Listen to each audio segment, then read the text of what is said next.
Hi everyone, and welcome back to Purpose to Love. My name is Randy, and today I want to talk about those who have special needs and how they say thank you and I love you.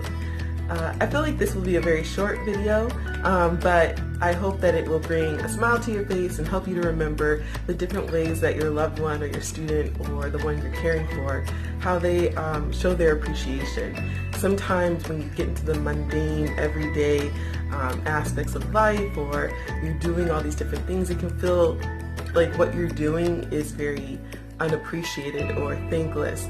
But especially for the ones, we want to know from the ones that we're caring for and the ones we're serving, like, are they benefiting from everything I'm doing, or am I just doing this? And they definitely benefit, and they definitely care, and they just have different ways of showing it. Especially if you have someone, if you have a child or a student who doesn't have the, verbal means of being able to express, or any kind of communication way of saying that they, love you or thank you or whatever. And so sometimes it can feel very, almost a little lonely, like, do they even see me? Do I even exist? But you do exist, and they do see you. So here are just a few things that I thought of. So one of the first things I want to talk about is this idea of maybe them noticing you. And, for some individuals with special needs, they might be really focused and wrapped up in their own mind or thoughts, or they may have the verbal means of expressing, or some kind of way, whether it's signing or something, to express a thank you or an I love you, or showing that they care. But sometimes because they're wrapped up in what's going on in their mind or who they are, what they're doing, they can't always express that to you.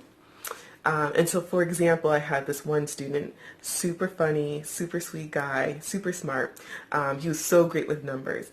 But he also had cortical visual impairment. So the way his mind was registering what he was seeing sometimes was distorted or off. So he didn't, sometimes he had great vision, and then sometimes he could barely see. It just depended on the day. And he also had autistic type tendencies, but I don't think he was diagnosed with autism. And he also had some intellectual disabilities as well. Super fun guy, super sweet, but he was always really wrapped up in his own thoughts and kind of doing his own thing. And so sometimes it was like I was trying to interject and be like, hello, and like, do you see me here? I'm doing this, I'm doing that, let's do this. And I felt like half the time he didn't even know it was there. But one day we were standing by the classroom door, getting ourselves ready to go home. And he was getting himself organized.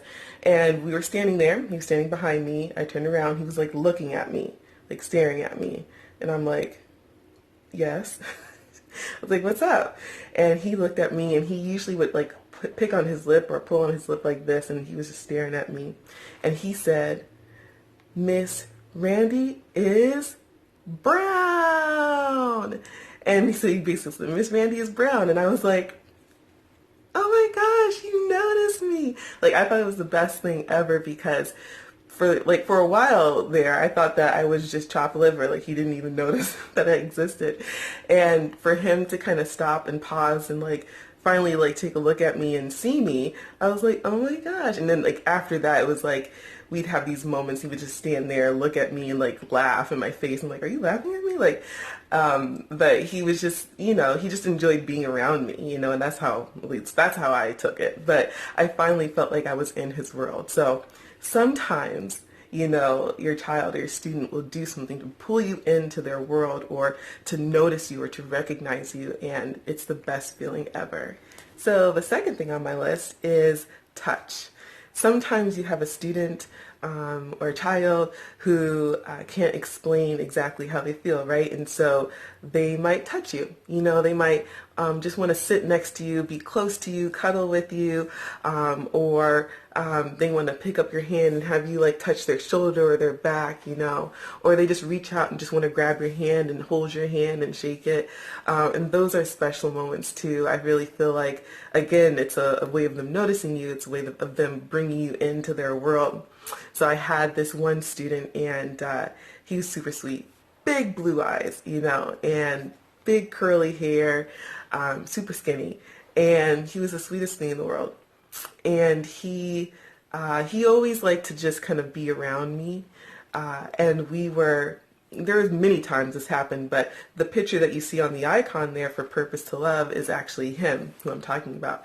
And sometimes he would just come. In that particular picture, I was sitting at the table, we were finishing up some work, and, he wheeled himself over to me. He had cerebral palsy, and so that usually affects someone's mobility, whether they can ambulate or their balance and things like that. So he was in the wheelchair for the most part, but he could move around independently in his chair.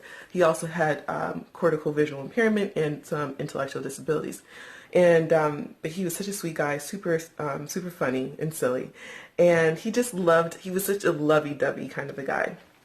And so he pulled up next to the table next to me, and he just kind of reached out, grabbed my hand and just wanted to wrap his hand around mine and just hold me.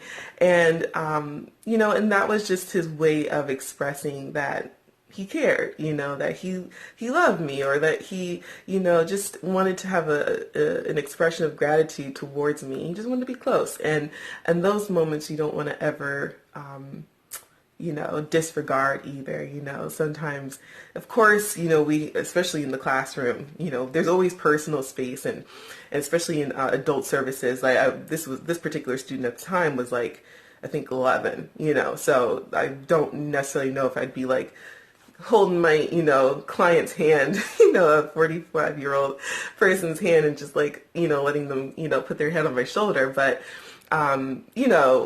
recognizing personal space and things like that. But there are moments, that you can just cherish, and those are special too. And the last one on my list, though I could go on forever, is a smile. Sometimes a simple, big, huge smile from them does exactly what you need. It just fills your heart, makes you so warm and cozy and all those squishy words.